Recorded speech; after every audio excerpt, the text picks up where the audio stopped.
mga kasolar! Welcome sa isang makabagong hakbang ng pagdidisenyo patungo sa mas matalinong paggamit ng kuryente. Ngayong araw, tatalakayin natin ang solar-powered home. Pero hindi lang basta solar, kundi ang grid-tied system setup mismo. Sabi nga ni Bill Gates, it's really kind of cool to have solar panels on your roof. At hindi lang siya basta cool, mga kasolar, dahil pwede kang makatipid, mag-zero bill, at minsan ikaw pa ang babayaran ng electric company. Ngayon, allow us to introduce ourselves. I am Clarizandi Moises, Early Rain Nicolas, Precious May Morales, Jessie Rose Yamat. Hi everyone, I'm Irish Macy Andres. Kamusta mga kasolar? Ako nga pala si Justin Lawrence Abergas. ang aming pagdidisenyo ng PV system ay nakatuon sa isang simpleng komunidad pero puno ng potensyal. Ang specific na lugar ay sa 151 Purok 5, Barangay Tramos, Santa Rosa, Nueva Ecija. Dito, sagana ang sikat ng araw, kaya perfect ito para sa isang grid-tied solar setup. Isang lugar kung saan ang araw ay libre. At kung may tamang system ka, pwede kang mag-generate ng sapat o sobra pang energy para sa buong bahay mo. Ngayon, pag-usapan natin ang grid-tied solar system. Ito ang pinaka-popular at recommended setup sa mga lugar na may maayos na kuryente, tulad dito sa city proper. Connected siya sa grid kaya kapag may araw, gumagana ang solar. At kung may sobra kang energy, pwede mo i-export yan pabalik sa grid. Ang catch, walang battery. So, walang power pag gabi at pag may brownout. Pero kapag ang system mo ay tama at sukat at swak sa konsumo mo, zero bill is possible. At kung sobra pa talaga, pwede ka pang bayaran ng power company. Pero teka, hindi porkat may solar ka, sigurado ka na makakatipid. Dahil may mga technicalities na dapat maintindihan para maiwasan ang dagdag sa bill. At yan ay malalaman ninyo mamaya. Kaya mga kasolar, stay tuned dahil aalamin natin kung paano natin magagamit ng tama ang grid-tied system para sa bahay na mas maliwanag, mas tipid, at mas empowered. Tara na, let's harness the power of the sun. Isipin mo to, isang bahay na pinapagana ng araw. Tahimik, matipid, at eco-friendly. Walang ingay ng generator, walang mataas na electric bill. Yes, posible yan sa tulong ng solar power at dito natin sisimulan ang ating journey. Magandang araw mga kasolar. Sa video na ito, aalamin natin ang mga basic parts ng isang grid-tied solar-powered home. Ano ang mga kailangan, paano sila konektado, at anong papel ang ginagampanan ng bawat isa sa pagbuo ng isang maayos at ligtas na solar power system. Mula sa solar panels na nangongolekta ng enerhiya, hanggang sa inverter na nagko-convert ng power para magamit sa bahay. At syempre, ang mga protective devices para siguradong safe ang lahat. Iisa-isahin natin yan para sa mas malinaw na kabuuan ng sistema. Kaya kung gusto mong maging power smart at mas maintindihan ang mundo ng solar energy, tara na't simulan natin ang pag-explore sa basic parts ng grid-tied solar power system. Una ay ang solar panel. Ang solar panel ay isang device na nagko-convert ng enerhiya mula sa araw o solar energy para maging kuryente. Binubuo ito ng mga photovoltaic cells na gawa sa silicon at sa pamamagitan ng photovoltaic effect, nagpo-produce ito ng electricity. May dalawang uri ng solar panel. Una ay ang monocrystalline. Mataas ang efficiency at mas matagal ang buhay, ngunit mas mahal. Pangalawa ay ang polycrystalline. Mas mura, ngunit may bahagyang mas mababang efficiency. Sa pangkalahatan, ang solar panels ay isang epektibong paraan para makakuha ng renewable energy at makatulong sa kalikasan. Dito sa ating solar-powered home, tayo ay gagamit ng monocrystalline solar panel. Bakit nga ba mas magandang gumamit ng monocrystalline solar panel? Una, mas magandang gamitin ang monocrystalline solar panel dahil mas mataas ang efficiency nito. Kahit maliit ang panel, kaya nitong mag-produce ng maraming kuryente. Matibay rin ito at umaabot ng higit 25 taon ang lifespan. Kahit mainit o maulap, maganda pa rin ang performance. Oo, medyo mas mahal siya sa simula, pero sulit naman sa long term dahil sa tipid sa kuryente at tibay. Kaya kung magsusolar ka na rin lang, monocrystalline na ang smart choice. I'll be presenting one of the most practical and future-proof energy solutions, which is solar power, specifically focusing on solar panel orientation at kung paano natin pwedeng ma-achieve ang tinatawag na zero bill. Solar panel orientation. Unahin natin ang orientation. Sa simpleng terms, ang orientation ay kung paano mo i-position ang solar panels mo. Saan sila nakaharap at anong anggulo o tilt ang dapat nilang sundan. Hindi po ito basta-basta lang install anywhere. Kung mali ang orientation, sayang ang araw, literally. Mababa ang magiging power output at sayang din ang investment. Saan dapat nakaharap ang panels? Depende po ito kung nasan tayo sa mundo. Since ang Pilipinas ay nasa Northern Hemisphere at medyo malapit tayo sa equator, ang ideal direction ay south-facing. Bakit naman south? Dahil doon tumatama ang araw for the majority of the year. Ang goal po kasi ay i-maximize ang tinatawag na solar exposure o yung amount ng sunlight na natatanggap ng panel. Kapag nasa Southern Hemisphere ka naman, like Australia or South America, opposite naman. Dapat north-facing ang panels nila. Anong anggulo dapat ang tilt ng panel? Bukod sa direction, importante rin ang tilt or anggulo. Ang rule of thumb po ay kung mas malapit ka sa equator, mas mababa ang tilt angle. Kung mas malapit ka naman sa North or South Pole, mas mataas ang tilt para harapin ang araw. Dito sa Pilipinas, the ideal tilt is around 12 to 14 degrees. Ito yung average tilt para masalo ng panels ang araw sa buong taon. May mga systems din na adjustable, depende sa season. Pero kung fixed lang, 12 to 14 degrees is safe and efficient. Ipapakita ko sa inyo kung paano natin pwedeng mabawasan o tuluyang ma-zero ang electric bill gamit ang solar power, gamit ang actual na data galing sa electric bill nila Early under NECO 2. Step 1. Alamin ang konsumo.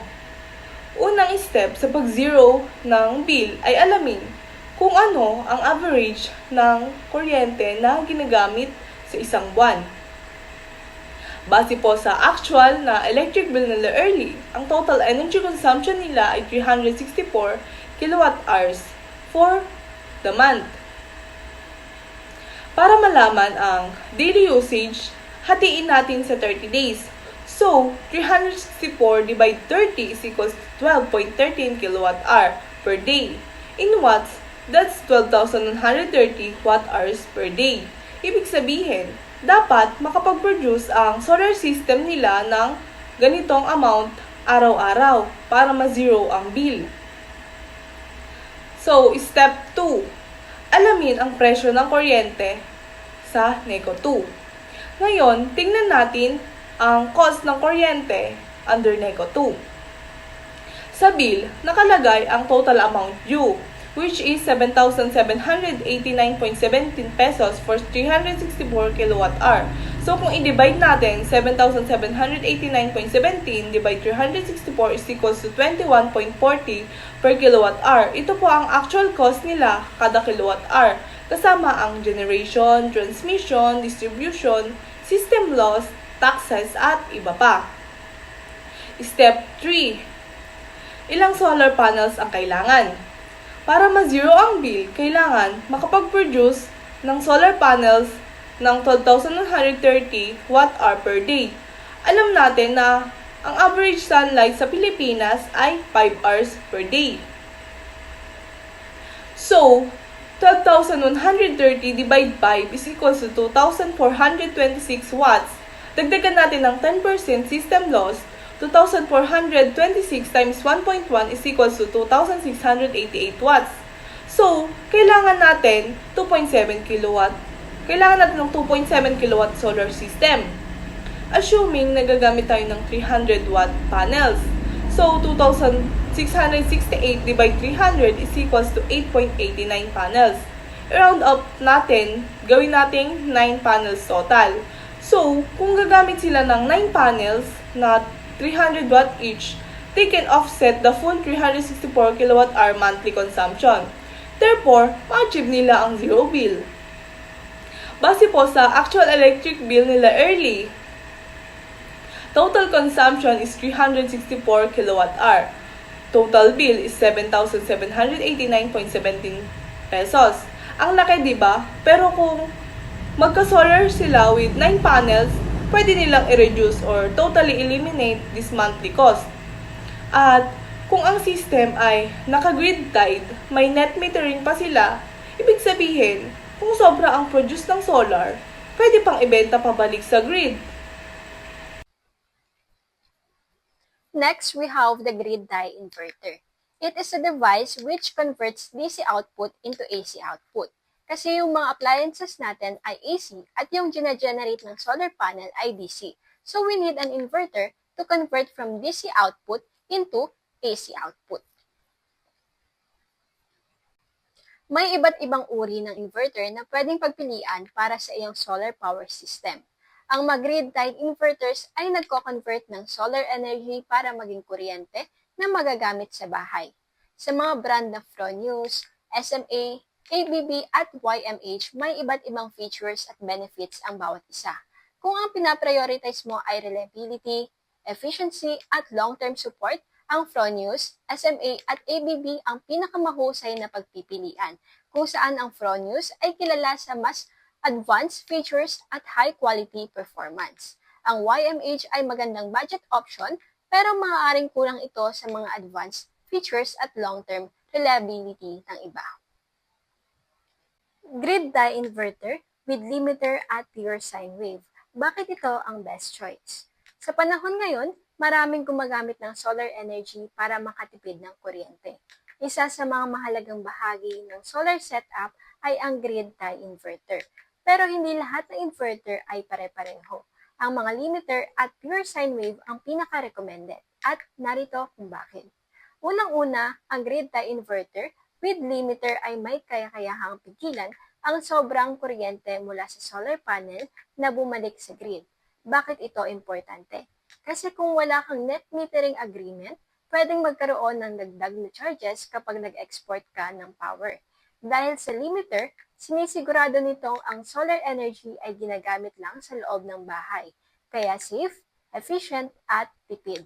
Pangalawa, ang pure sine wave output ay mas malinis at stable.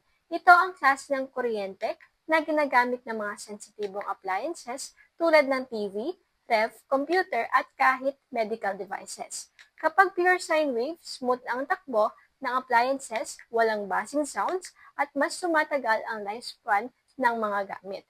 Hindi tulad ng modified sine wave na minsan nagdudulot ng overheating o maingay na tunog.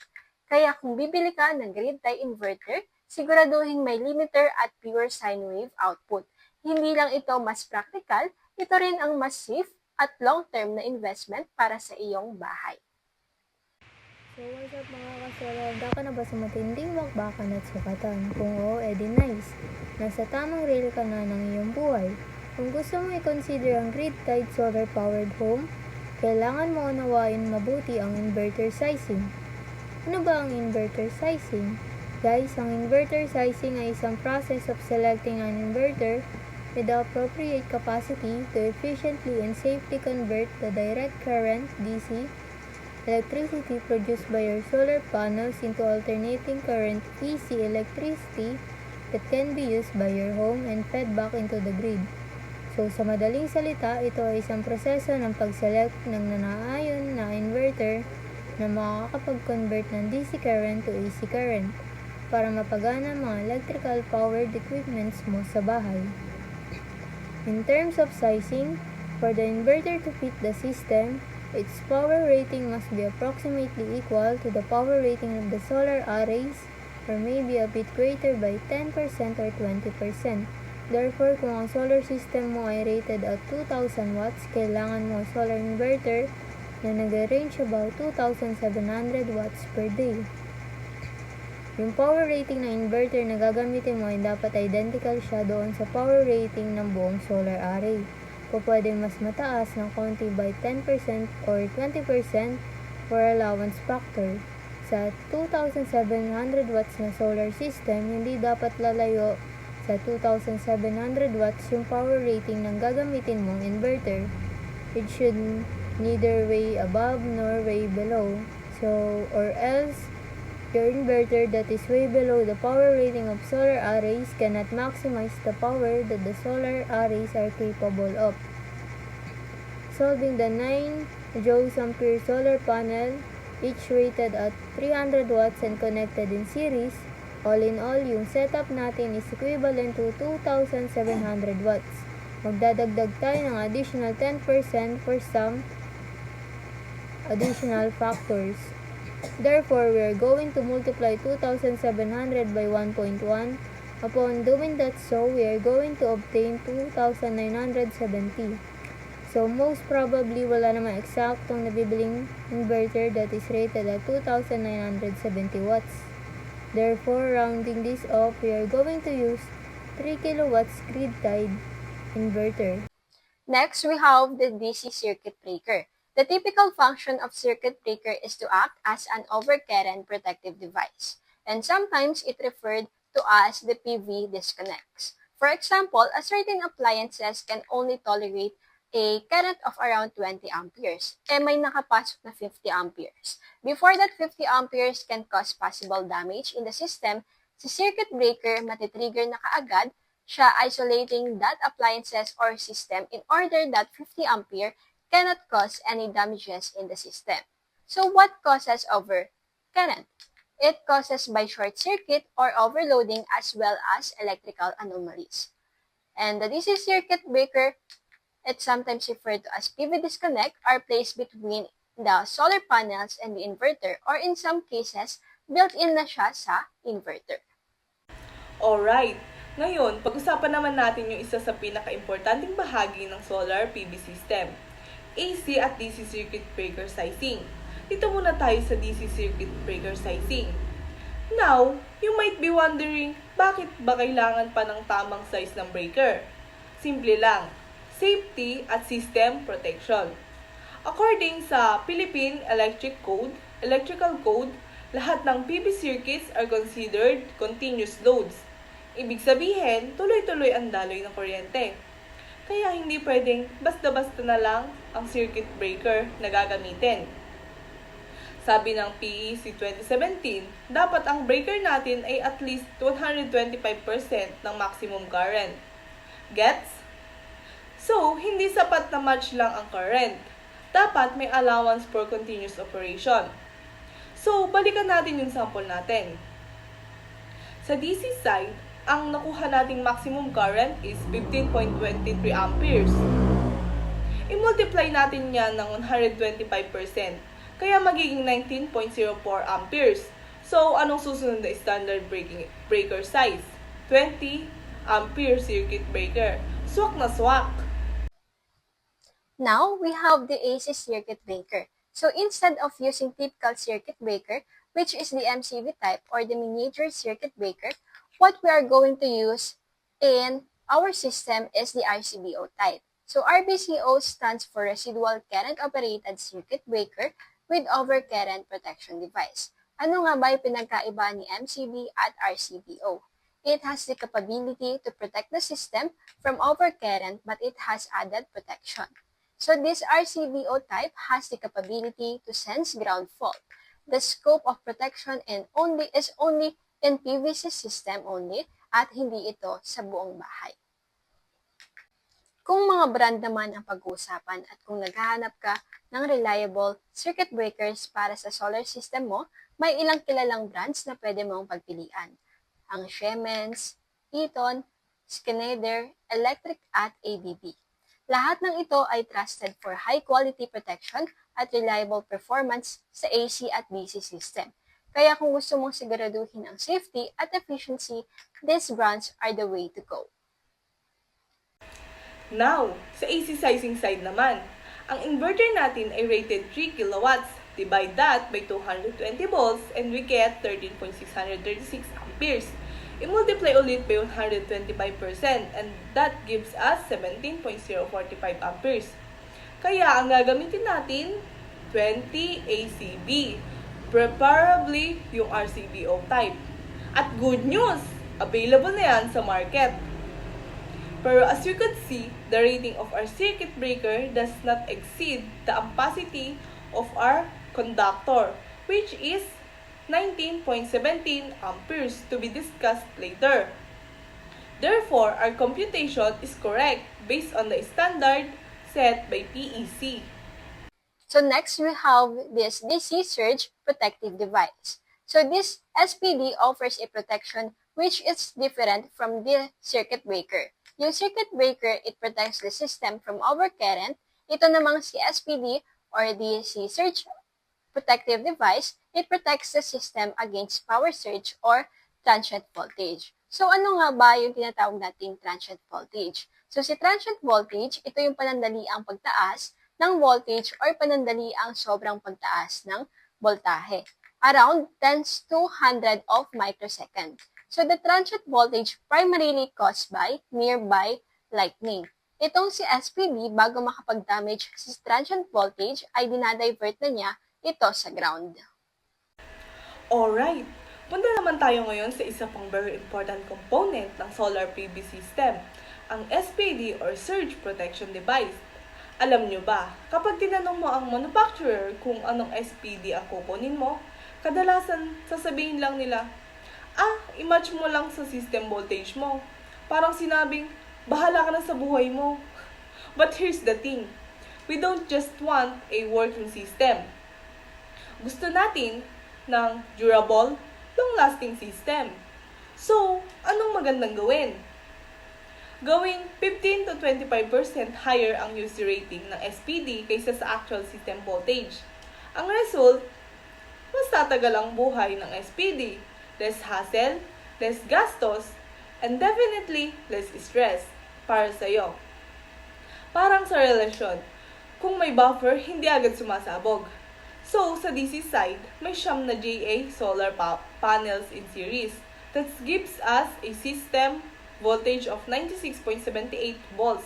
Ngayon, kung susundin natin ang rule of thumb, dapat yung SPD na gagamitin natin ay may UC rating equals to 110 volts that comes from multiplying 96.78 to 1.15 equals to 111.297. Pero reminder, hindi ito strict rule, okay? Hindi ka bibigyan ng violation kung 10% lang ang tinaas mo. Even 8% pwede na. But the more protection, the better. Parang sa insurance, mas mataas coverage, mas kampante ka. And kung may doubt ka, always check with the manufacturer. Pero kung may choice ka, go higher.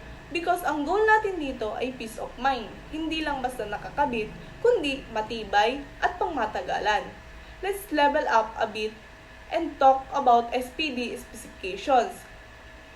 May 4 na specs na dapat nating malaman. In normal discharge current, ito yung typical surge level na kayang i-handle ang araw-araw. IMAX, maximum discharge current. Ito naman yung pinakamatinding surge na kaya niyang i-absorb. Parang one last fight niya. Next is UC, maximum continuous operating voltage. Ito ang bida natin today.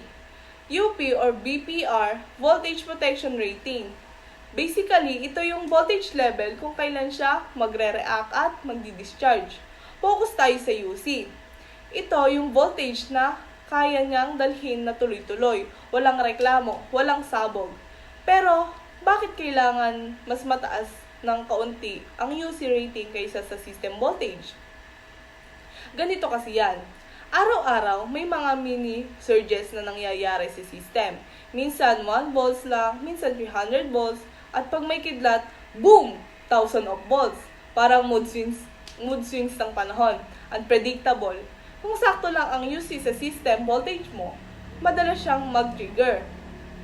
At kapag lagi siyang nag-activate, mabilis siyang mapagod, mabilis masira. Parang cellphone na laging naka 100% brightness, mabilis ma-drain. Kaya kung gusto mong mapahaba ang buhay ng SPD, ang sikreto ay ito.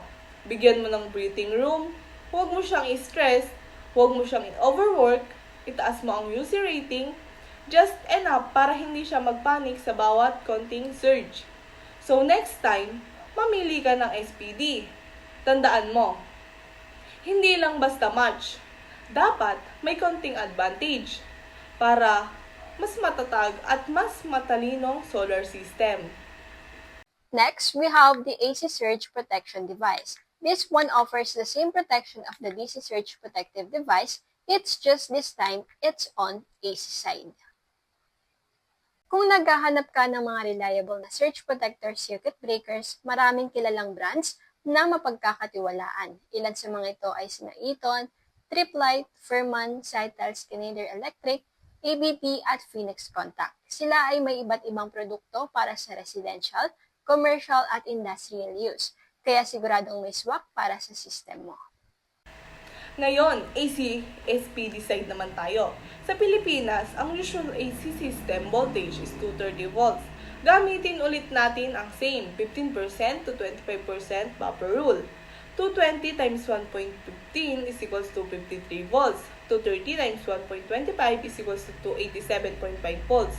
So, ang recommended SPD for the AC side is 1 with UC rating between 253 volts to 287.5 volts.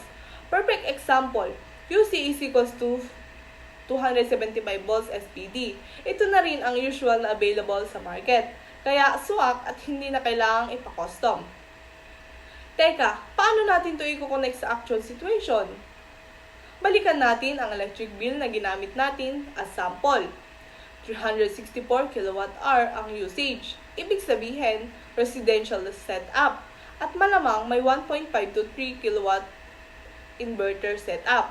So, kung naka-grid tied system ka, laging exposed ang AC side mo sa grid surges. Minsan, voltage spike, minsan brownout, minsan balik agad ang power. Boom! Surge! Kaya crucial ang AC SPD. Kaya hindi lang basta match, kundi may buffer din. Next, we have the time delay switch. This can also be called as power on delay. Itong time delay switch, idadali niya muna yung onset ng power, and the delay can be adjusted. As you can see, sa gitna yung bilog na may arrow na kulay blue is time adjuster. It can set the delay 1 to 2 minutes. Usefulness ng time delay switch is usually during brownout to avoid power surge that can damage the system. Kapag brownout tapos nagkakuryente na, instead of instantly turning the system on, itong si time delay switch ay ide-delay niya muna to protect the grid type setup to protect from power surge. Next, we have this programmable timer switch. Our grid tied setup need to be turned on and off in daily basis. That routine is really vital. This programmable timer switch automatically turn on and off on daily basis. Isa-set lang yung time kung kailan i-off at i-on. Ngayon, pag-usapan natin ang iba't ibang klase ng mga wire na ginagamit sa electrical systems, lalo na sa mga solar-powered homes at grid-tied systems. Alamin natin kung paano sila nagkakaiba at kung saan ginagamit ang bawat isa. Una ay ang TW or thermoplastic wire. Ang TW wire ay moisture resistant at flame retardant. Ibig sabihin, hindi basta-basta ito matutunaw o mag-i-ignite kapag may init. Kaya safe ito gamitin sa mga lugar na may moisture at nangangailangan ng proteksyon laban sa apoy. Pangalawa ay ang THW or thermoplastic heat resistant wire. Similar sa TW wire, pero ang THW ay may dagdag na heat resistance. Mas matibay ito sa mataas na temperatura, kaya't mainam ito sa mga lugar kung saan mas mataas ang init na nararanasan. Pangatlo ay ang THHN or thermoplastic high heat resistant nylon coated. Ang THHN wire ay may espesyal na coating na gawa sa nylon, kaya mas matibay ang kanyang heat resistance. Ginagamit ito sa dry at damp locations at kaya nitong magbigay ng proteksyon sa mas mataas na temperature. Ang design na ito ay sinadya para sa mga environment na may matinding init. Pang-apat ay ang THHN or THWN2. Ang THWN ay katulad ng THHN pero ang THWN wire ay water resistant. Ito ay may rating na hanggang 167 degrees Fahrenheit o 75 degrees Celsius para sa mga wet environments. Samantala, ang THWN2 naman ay may mas mataas na rating na 90 degrees Celsius parehong para sa wet at dry environments. Ngayon, kadalasan ang THHN at THWN wires ay pinagsama na sa isang design. Ito yung tinatawag na THHN or THWN2 wire. Para mas madali nating maintindihan, ito yung breakdown ng mga letters na makikita natin sa wire names. Ang T ay nangangahulugang thermoplastic insulated cable, ang H ay para sa heat-resistant wire, ang HH ay nangangahulugang heat-resistant wire na kayang magtiis ng mas mataas sa temperatura, ang N naman ay nangangahulugan ng nylon-coated ang wire, at ang W ay nagsasaad na ang wire ay water-resistant. Panglima ay ang PV wires. Para sa mga solar-powered homes, meron tayong tinatawag na PV wires. Ito ay specially designed para sa photovoltaic applications. Ang mga wires na ito ay highly resistant sa init at harsh environment conditions. Ang insulation ng PV wire ay gawa sa XLPE o EPR. Ang XLPE ay isang thermostatic polymer na may 3-dimensional na matrix, kaya matibay ito kahit sa sobrang init. Ang EPR naman ay ethylene propylene rubber na mainam para sa mga harsh na kondisyon. Kaya kapag pumipili tayo ng wires para sa ating electrical system, mahalaga na alam natin kung ano ang specific na pangailangan na environment kung saan ito gagamitin. Ito ay para masigurado na safe at efficient ang operasyon ng ating mga devices, lalo na kung gumagamit tayo ng solar power. Ang American Wire Gauge or AWG somehow being adopted here in the Philippines. In the AWG system, mentras papalaki yung descriptive number, papaliit naman yung wire or vice versa. Mentras papaliit yung descriptive number, papalaki naman yung wire. So, ang American Wire Gauge ay isang sistema ng pagsukat ng laki ng mga wire na ginagamit sa electrical applications. Ang AWG ay tumutukoy sa diameter ng wire at mas mababa ang numero, mas malaki ang wire. Halimbawa, 12 ang AWG ay mas makapal kaysa sa 18 AWG. So, paano ito gumagana? So, mas maliit na AWG number, ang mga wire na may mababang number ay may mas malaking diameter. Kaya, kaya nilang magdala ng mataas na current or ampacity nang hindi umiinit o nasisira.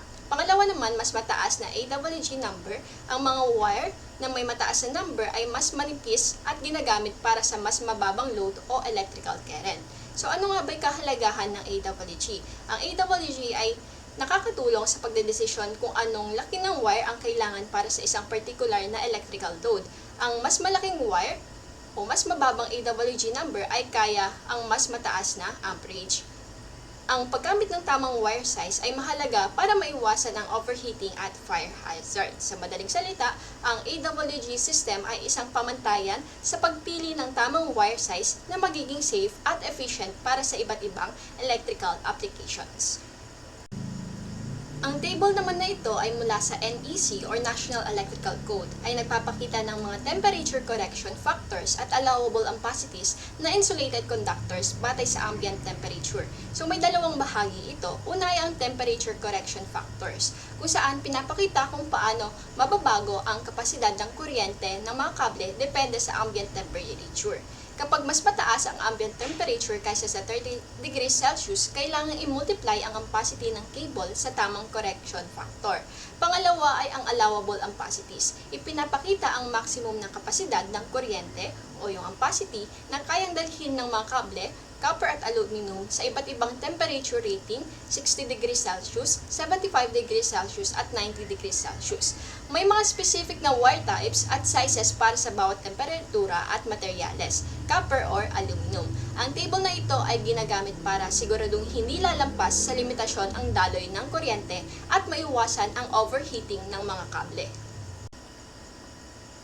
Ang table na ito ay nagpapakita ng ampacity ng copper conductors para sa iba't ibang temperature ratings, 60 degrees Celsius, 75 degrees Celsius at 90 degrees Celsius. Ang ampacity ay ang maximum current na kayang dalhin ng wire nang hindi nasisira ang insulation. Ang table ay para lamang sa copper conductors at hindi kasama ang aluminum. Halimbawa, ang 10 AWG wire sa 60 degrees Celsius ay may 30 amperes ampacity, pero sa 90 degrees Celsius umabot ito ng 40 amperes. Para sa mga overcurrent protection requirements, i-refer ang table 240.4d. Ang table naman na ito ay nagpapakita ng mga temperature correction factors na ginagamit upang ayusin ang ampatibilidad or ampacity ng mga kable batay sa ambient temperature. Kapag ang temperatura ng kapaligiran ay higit sa 30 degrees Celsius or 86 degrees Fahrenheit, kailangan itong i-multiply ng angkop na correction factor sa ampabilidad ng kable. Makikita dito ang mga correction factors para sa tatlong uri ng conductor temperature ratings, 60 degrees Celsius, 75 degrees Celsius at 90 degrees Celsius. Habang tumataas ang ambient temperature, bumababa ang halaga ng correction factor na ginagamit. Halimbawa, kung ang ambient temperature ay 40 degrees Celsius, ang correction factor para sa 60 degrees Celsius conductor rating ay 0.82 at para sa 90 degrees Celsius conductor rating ay 0.87. Ang paggamit ng mga tamang correction factors ay makakatulong upang matiyak na ang mga kable ay hindi mag-overload at magdudulot ng overheating o panganib. As we could see, the wire that we are going to use on our photovoltaic system are all exposed to sunlight on or above rooftops, especially wires that we are going to use in interconnecting those solar panels. Kapag hindi na sa tatlo yung wire na ipapasok sa conduit, we need to use this table. Ngayon, paano nga ba namin pinili ang size ng wire na aming gagamitin? Step 1, look for the short circuit current of PV cell. Sa likod ng photovoltaic cell ito makikita. Sa aming pagdidesign, Just Solar ang brand na aming napili. So dito ay makikita na ang short circuit current or ISC rating ay 9.75 ampere, which is also what we call the photovoltaic current. By the way, we are going to use a series connection for our PV system. Therefore, the current is constant. Step 2, multiply by two factors, irradiance and continuous duty. So, IPV new will be equals to IPV times 1.25 squared. So, IPV new would be 15.23 ampere. Actually, this ISC rating, which is 9.75 ampere, is obtained in the laboratory under normal condition. Take note, the normal condition. Pero in reality, kapag nasa operation na talaga, yung photovoltaic cell, hindi naman lahat ng condition normal. There are some other conditions which may actually increases this original ISC rating due to irradiance and continuous duty. So, irradiance usually occurs when there is excess sunlight. At the same time, it could possibly caused by too much reflection within the system. So, while continuous duty means the system is operating more than 3 hours from engineering standards, this irradiance and continuous duty has the capability to increase the original ISC rating by 25%. That is where we are going to multiply 9.75 by 1.25 twice. Upon doing that, we are going to have our new ISC rating, or we may say IPV new, which is 15.23 ampere. Step 3, refer on table 310.15 B16 for the size wire. So, we are going to use THHN, THWN-2 type of wires dahil mas prepare namin ang pangmatagalan. Since IPV new, which is 15.23 ampere, ganito ang pagtingin sa table. Saan papasok yung 15.23 ampere na yan? Sa may 25 ampere, which is higit pa nga. Kaya pwede natin gamitin yung wire size na number 14. Kasi, ang ampacity niya ay 25 ampere. Kaya lang, yung number 14, American wire gauge is not the best practice for PV system or hindi yun yung kadalasang ginagamit.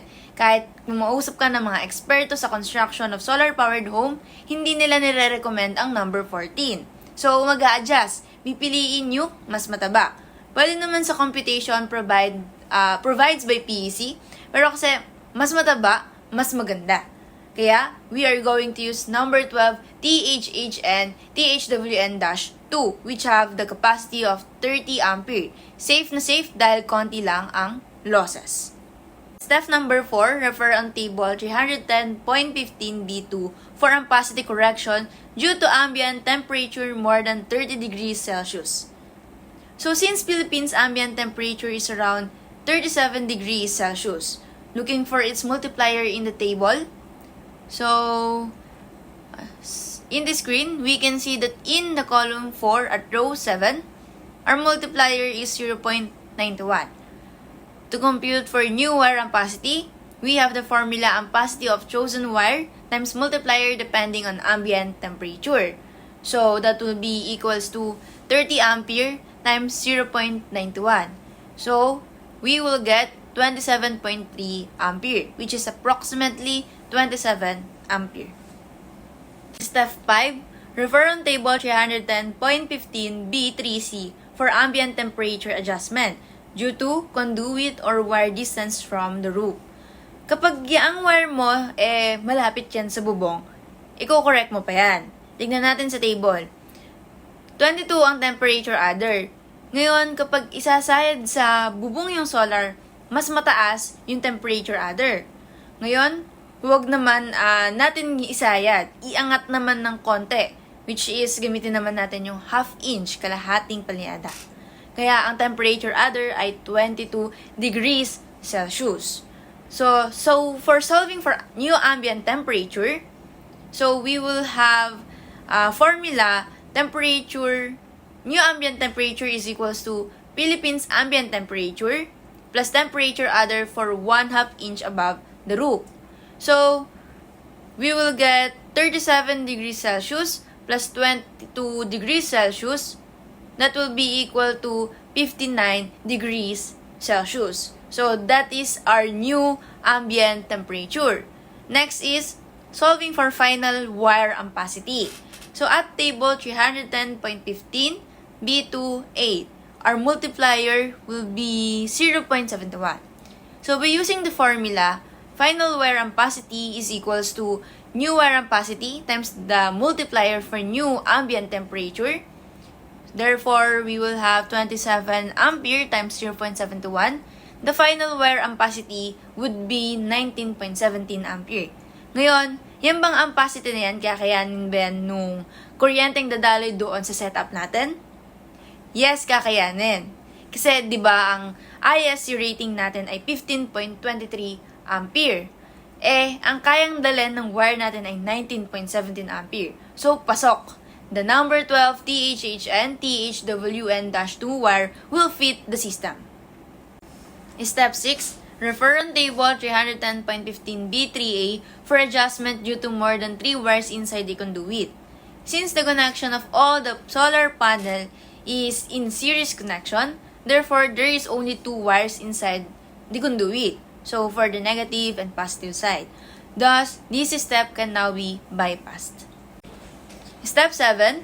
Find the adjustment due to voltage drop. So we are going to use the formula B sub D is equals to I sub MP multiplied by R, in which R is equals to K times L all over A, where B sub D represent the voltage drop, 2 in B sub D represent 2 wires in the system.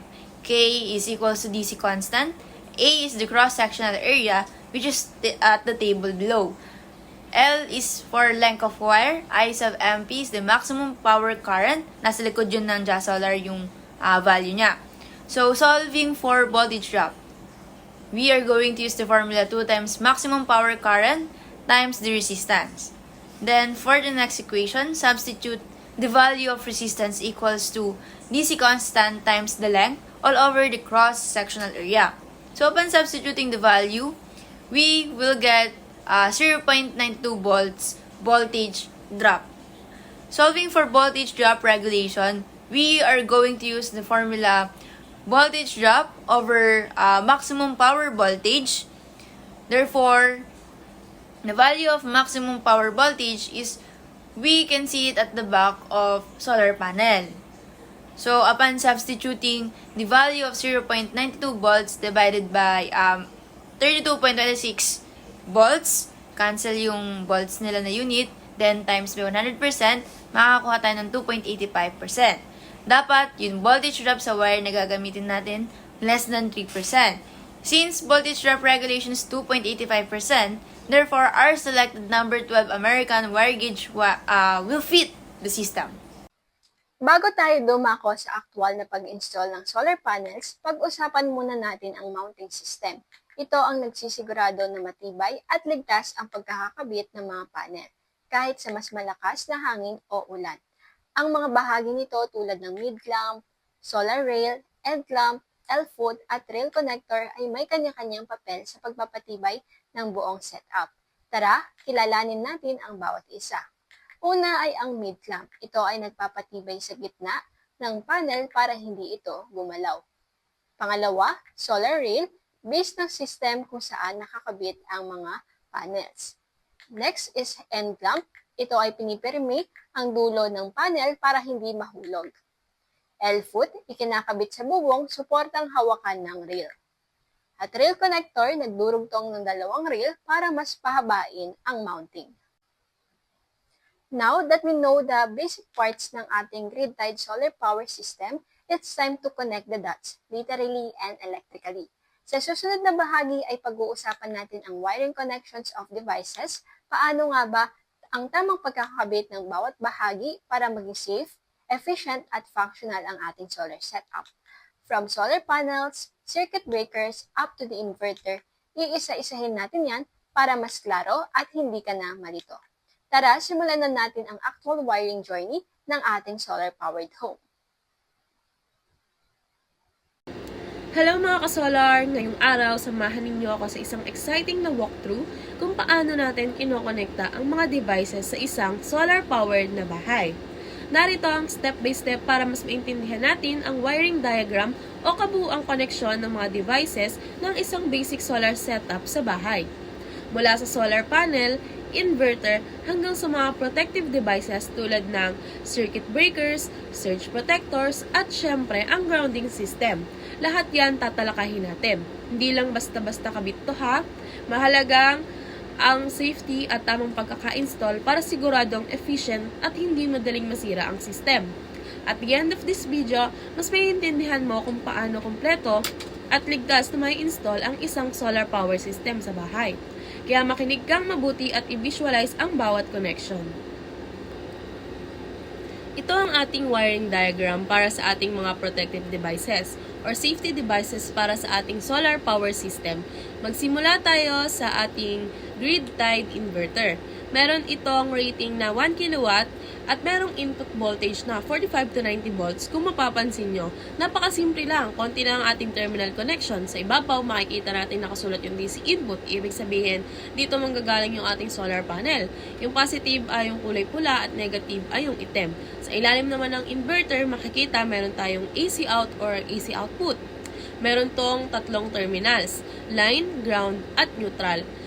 Sa Metro Manila, kahit mabaliktad ang line 1 at line 2, kapag kinonekta ito sa inverter, walang problema. Dahil sa Metro Manila ay merong line-to-line system. Parang sa Cabaratuan, sa Celcor, meron rin silang line-to-line system. Kung ikaw naman ay nakatira sa probinsya, kailangang i-trace mo kung alin doon ang line at neutral. Dahil merong ibang lugar o probinsya sa Pilipinas na ang kailangang voltage power supply na binibigay ni Meralco o ng electric company ay line to neutral o minsan ay line to ground. Kasi kapag nagkamali tayo o nagkabaliktad yung pagkakakabit natin sa inverter, yung line ay naikabit natin sa neutral at yung neutral naman ay naikabit natin sa line. Pwede siyang sirain ng grid tie inverter or pwede niyang sirain itong grid tie inverter. Meron tayong dalawang set ng protective devices. Protective devices para sa AC at sa DC. Direct current at alternating current voltage. Simulan natin sa solar panel. Since solar panel ito, nagproproduce ito ng DC voltage or direct current voltage. Ibig sabihin, meron niyang positive at negative. So, yung dulo ng dalawang wire mula sa solar panel ay kakabit natin sa DC input ng ating grid-tied inverter. Yung positive terminal ng solar panel, yung dulo ng wire, iko-connecta natin sa positive terminal ng inverter. Tapos, yung negative terminal, yung kulay black, iko-connecta naman sa negative terminal ng DC input ng inverter. Technically, kapag kinonekta natin ng ganyan na direkta sa solar panel sa inverter, gagana yan, walang problema. Pero wala ring safety. If ever magkaroon ng short circuit doon sa ating solar panel, diretso siya papunta sa ating inverter. Maaaring masira yung ating inverter. So, para sa ating safety at the same time safety ng equipment, maglalagay tayo ng DC circuit breaker in between solar panel and inverter. Mula sa solar panel, magli-layout tayo ng dalawang wire, positive at negative. Tapos, sa dulo ng wire ay meron tayong MC4 connector.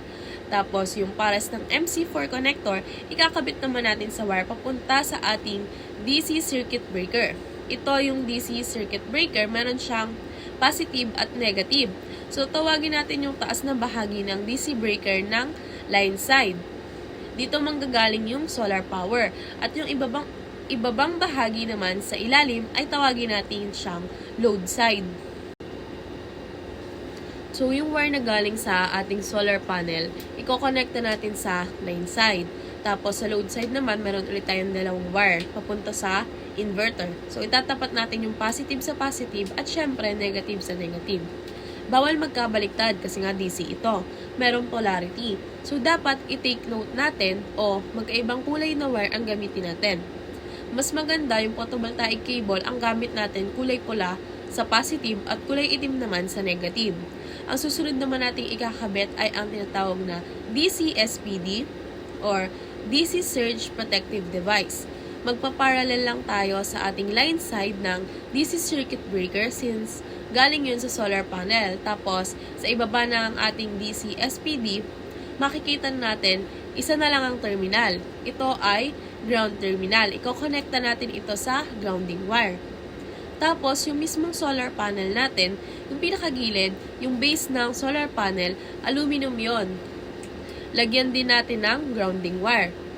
Magpagapang tayo ng grounding cable mula sa bubong papunta sa grounding rod o sa pinakamalapit na grounding connection. Pwede tayong gumamit ng bare inductor o yung walang insulation na grounding wire sa ating solar panel o kaya naman yung may insulation na kulay green para sa ating grounding wire. Ngayon, dito naman tayo sa ating AC output. Sa AC output ng ating inverter, meron dyan 3 linya. Ang line, neutral, at ground. Ngayon, meron tayong dalawang classification ng supply. Yun nga, yung line at neutral at yung line to line. Ngayon, paliwanag ko ngayon kung ano yung pinagkaiba ng dalawa na yon. Sa line to neutral, yung neutral niya, wala siyang kuryente na dumadaloy.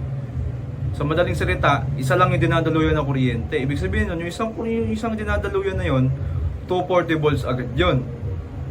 Ngayon naman, sa line to line, dalawang line siya na meron dinadaluyan ng kuryente.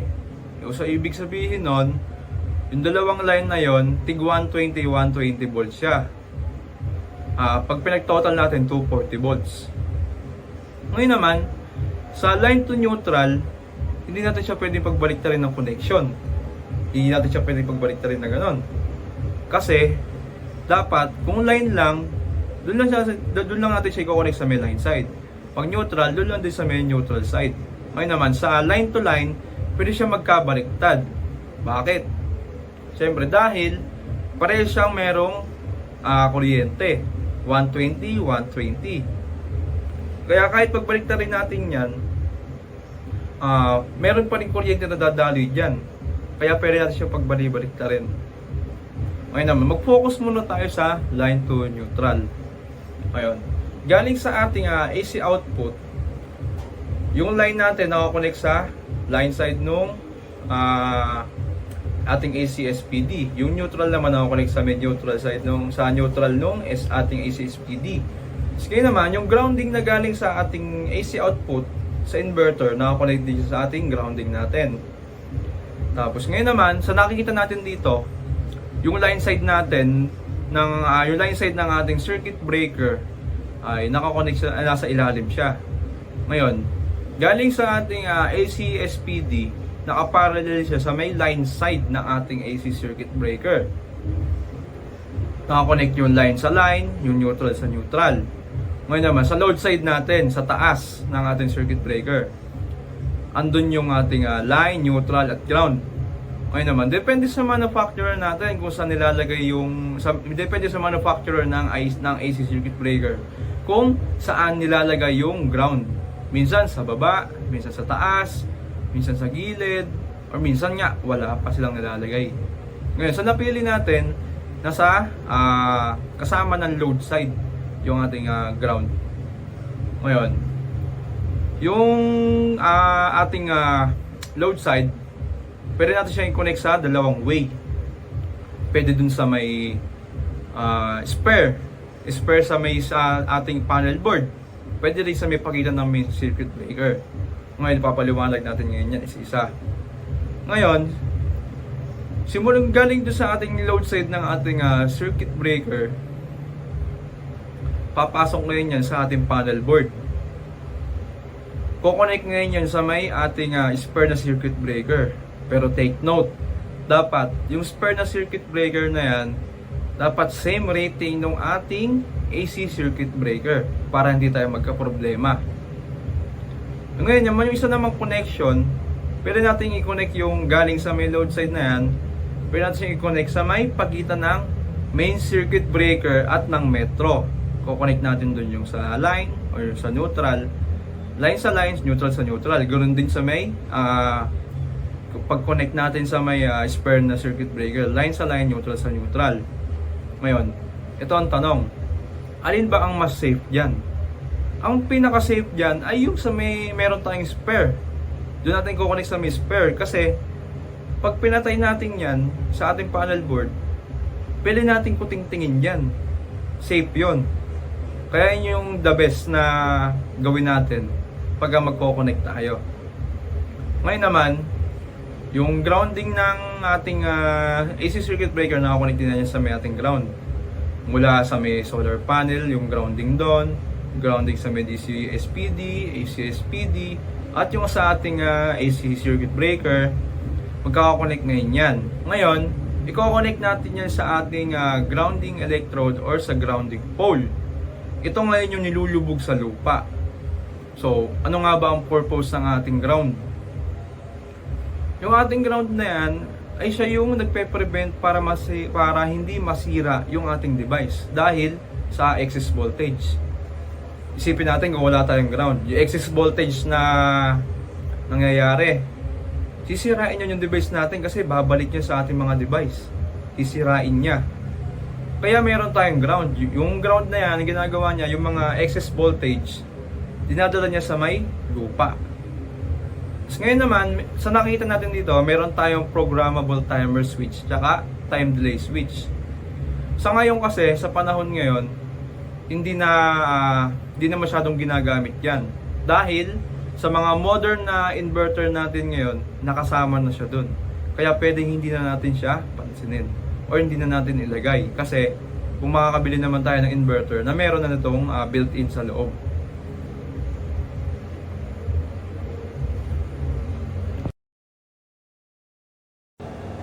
Bago tayo magkabit ng solar panels, una ay siguraduhin muna na ang bubong ay nasa maayos na kondisyon.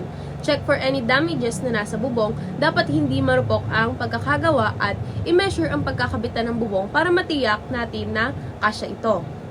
Ikalawa, ikabit ang mounting system. Ipako ang L-foot sa mismong truss or parilya para magsilbi itong suporta sa ating solar panels. Matapos makabit ang L-foot, sa mga designated places niya na based sa measurement na ginawa para sa bubong, ipapatong naman dito ang solar rail kung saan pagpapatungan ng solar panels natin mamaya. Tandaan natin na gumagamit lagi tayo ng heavy duty brackets at isil ang mga butas na pinakuan natin ng mga L-foot para hindi pasukan ng tubig ulan ang ating bahay. At for additional protection, matapos maikabit ang mga solar rail at masecure ito, maaaring gumamit ng maraming L-foot para mas tiyak na mas matibay ang ating mga magiging system. So, yung mga L-foot na yun pwede natin ikabit sa bawat pulo. Ngayon, ipapakabit natin ang solar panel sa mounting rails natin. Dito pagkokonektahin ng mga MC4 connector sa pagitan ng bawat solar panels for series connection ng solar panel. Mula sa likod ng bawat panel, since nakakonect na natin kanina ang mga positive at negative wires, kukunin natin ang mga natitirang positive at negative wires sa magkabilang side ng solar panel. Ikakabit natin ito sa line side ng DC circuit breaker natin. Tandaan natin na bawal magkabaliktad ang positive at negative wires dito dahil nasa DC side tayo at may polarity ang bawat isa. Once makabit na natin ang mga wires sa line terminal, itatap naman natin ito sa DC surge protection device. in parallel connection. Again, bawal magkapaliktad ang positive at negative wires dito. Since yung paglalagay natin ng solar panels is nasa bubong ng pangalawang palapag ng bahay, papadaanin natin yung wires na manggagaling sa solar panels sa labas ng aming bahay, patungo sa unang palapag ng aming bahay. Makikita nyo na yung connection natin, panel board natin at makikita nyo mamaya na yung connection ng ating panel board at ng ating meter is medyo malayo. So, sa pagitan nito is dadaan dito yung ating MC4 connectors na galing sa solar panels. Doon natin i-connect na yung dalawa, yung DC surge protection device at yung DC circuit breaker. Sa baba na to, sa unang palapag upang hindi na masyadong humaba ang mga wirings kapag magko-connect na tayo sa panel board at sa metro. Mula sa ating solar inverter, dito binabago ang kuryente mula DC papunta sa AC. Ang output ng inverter ay ikonokonekta sa main breaker ng bahay. Dito pumapasok ang kuryente sa buong household circuit. Natutulungan pagganahin ang ating solar panel system. May dalawang configuration kung paano mo pa iikutin ang kuryenteng natatamo mo sa araw. It's either itatap mo from AC breaker hanggang sa pagitan ng line side ng panel board at net meter. O kaya naman ay gagamit tayo ng circuit breaker na ikakabit sa load side ng main panel board na may kaparehong current current ratings ng AC circuit breaker mo. At ayan, natapos natin ang pag-install ng solar panel system. Mula sa bubong hanggang sa kuryente ng bahay, isang hakbang patungo sa mas matipid at mas malinis na enerhiya. Salamat sa panonood! Sa ngayon, alam na natin kung paano mag-install ng solar panels sa bubong ng bahay, mula sa pagsisimula ng setup hanggang sa pagkonekta ng kuryente sa ating mga appliances. Kung natutunan mo kung gaano kasimple ang proseso at kung gaano kadali mag-transform ng isang bahay para maging solar-powered, baka ikaw ang susunod na mag-apply ng mga steps na ito. Imagine, ang savings sa kuryente at ang impact nito sa kalikasan. Hindi lang ito investment para sa bahay, kundi para sa mas maliwanag na bukas. So kung ready ka na, magsimula na, mag-save at mag-contribute sa mas malinis na mundo. Salamat sa panonood at hanggang sa susunod na solar-powered adventure!